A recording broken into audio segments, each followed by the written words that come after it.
Hello, and welcome to the Narrowing Path, walking the spiritual walk. My name is Steve Van Eiderstein. Thank you for joining me again today for March 13th reading of James Allen's Daily Meditations. I'm really looking forward to it. I'm still enjoying the reading yesterday where he kind of gave he drew the picture of just how the journey of spirituality and spiritual living, and how he just kind of referenced that, the things we sacrifice to the way of life that's spiritual in nature, how they come back to us, how we gain immensely from doing that. And it's something that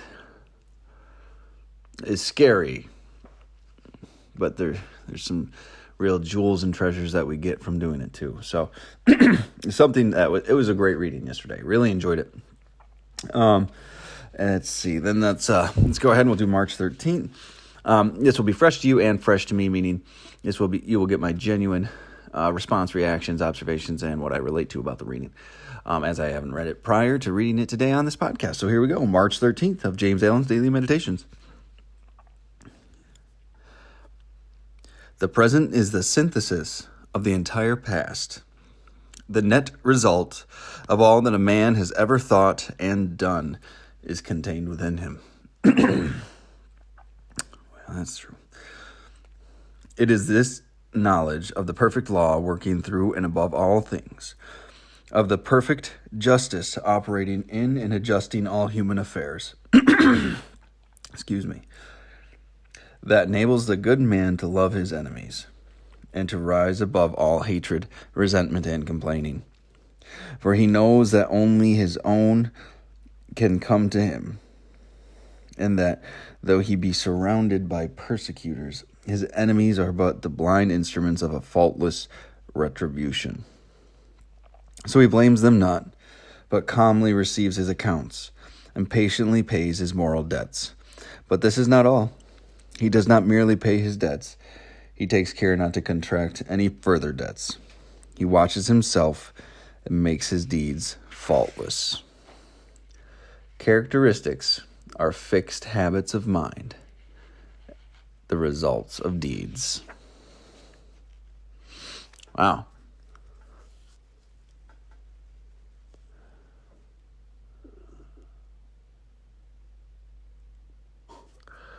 What a great reading. Perfect justice. The law of perfect justice. Perfect law. It's been, I relate to this a lot. I'm relating it to when I decided, I don't know if decided is even the right word to use there, but when my life changed and I started getting sober. It was a substantial shift.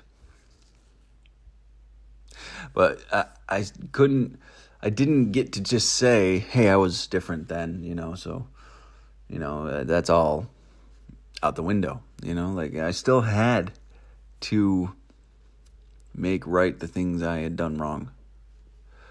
And in some ways I still am. So I really enjoy this. Your immediate present situation is the accumulation of everything that you were and every thought that you've had. And it puts some responsibility on yourself, on myself, to take some accountability for where we are. Again, it seems daunting, or it might be easier to blame and point fingers and justify or minimize or rationalize, whatever tactic you want to use. But the reality of it is the only way to truly change is to take full responsibility for your place in life, for where you are. And there's also true freedom in that claim as well. So let's go over it. The present is the synthesis of the entire past. The net result of all that a man has ever thought and done is contained within him. And that's true. That's true, that I am the summation of all of my decisions. And a lot of my actions are due to the thoughts I was having, I didn't know I had to change my perspective and change my mind and live differently. I didn't know how to live differently. So the situation I currently find myself in is literally the synthesis of my entire past, the net result of all I have ever done and thought. And that's contained within me. Every memory, every experience.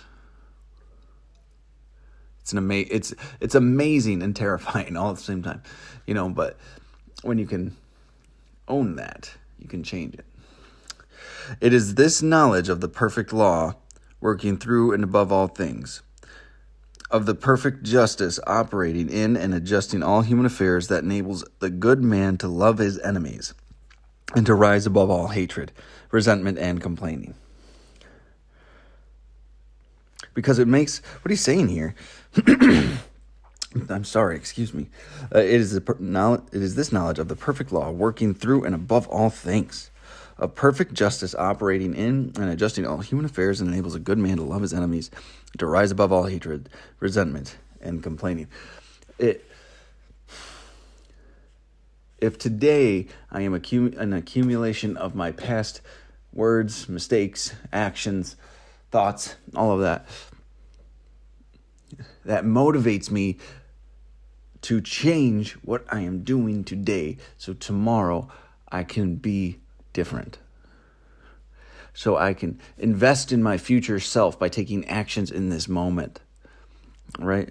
That spiritual growth is what we're talking about here, and this understanding that who I am going forward is dependent on how I act and how I think right now.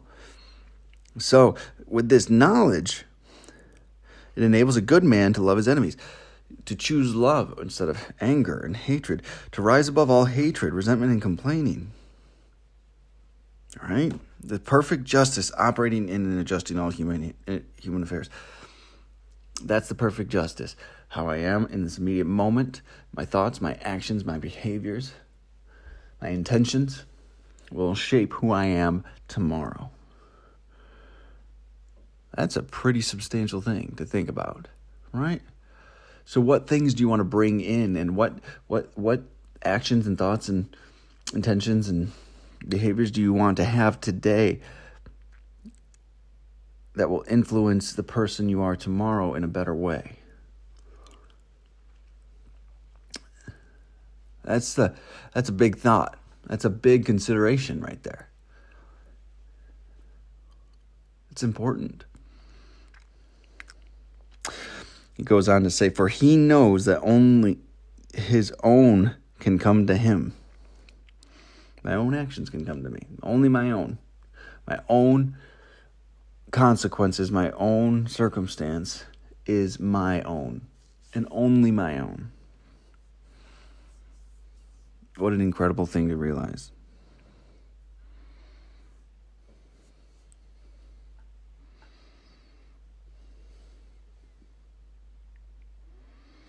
And that, though he be surrounded by persecutors, his enemies are but blind instruments of a faultless retribution.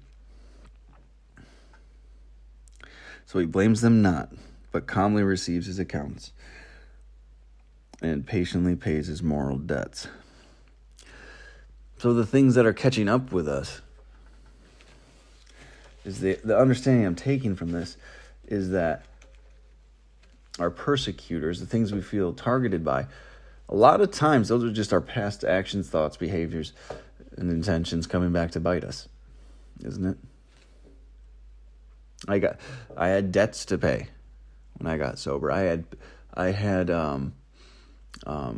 wrongs to make right. I had people to make amends to. When I got sober, when I changed my living.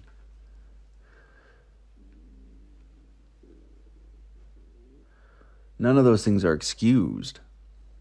You might be able to explain them, understand them, comprehend them, converse and talk about them, but they are never excused.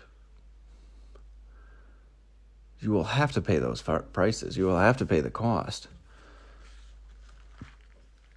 materially, physically, morally, emotionally, psychologically, spiritually. But what you can do, what happens is we get to choose different and to choose to address them. And suddenly we become free of our past, but we have to pay our dues. He receives his accounts and patiently pays his moral debts. It's not an easy thing to take on, though, because you have to look yourself dead in the face and say, I don't want to live like that anymore. And own your past, amend your past, and then move forward differently. He finishes by saying, but this is not all. He does not merely pay his debts. He takes care not to contract any further debts. That's key. Don't go ahead cleaning up your past if you're just messing up your future. Don't go to somebody and try to correct something but have the same behavior. That's manipulation. That is manipulation. Trying to gain someone's trust back, trying to gain someone's love back, trying to do all these things and take for yourself what should be given freely to you if you're living a good life. But instead we try to just earn it back as quickly as possible, to control and manipulate another person's emotions so we get what we want, so we have a sense of relief and comfort, so we don't have to hate ourselves so much. We use other people to alleviate our own self-hatred, and that's not how this goes. And you can't continue to make the same mistakes. It's the problem. That's the real thing right now, is what he's saying. Do not continue to fill out that ledger. We get to stop, and then have a sense of freedom after we go through and start correcting these things. That list gets smaller. Thank God for that. The last line there is, he watches himself and makes his deeds faultless. And that's where this progress comes in. That's where the sacrificing of old behaviors and old thought processes and old selfish habits and old selfish and self-centered goals comes in. Kind of talked about that yesterday.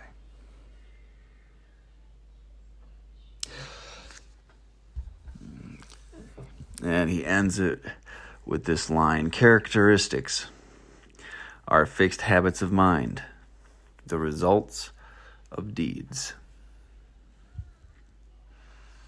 Our character is our deeds, and our deeds are our thoughts, and our thoughts are our intentions.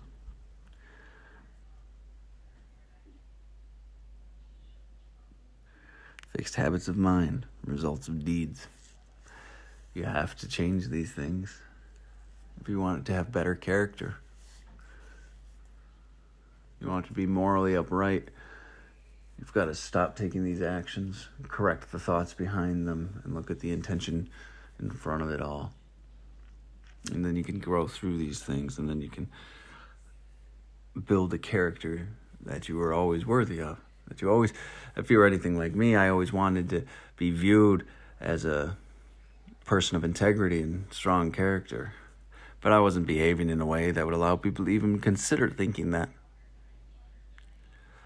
And that was a painful realization for me. Painful realization. But when I know I have to pay the dues from my past, because everything I am now is because of that, but I can change today, that'll affect tomorrow. There's power in that.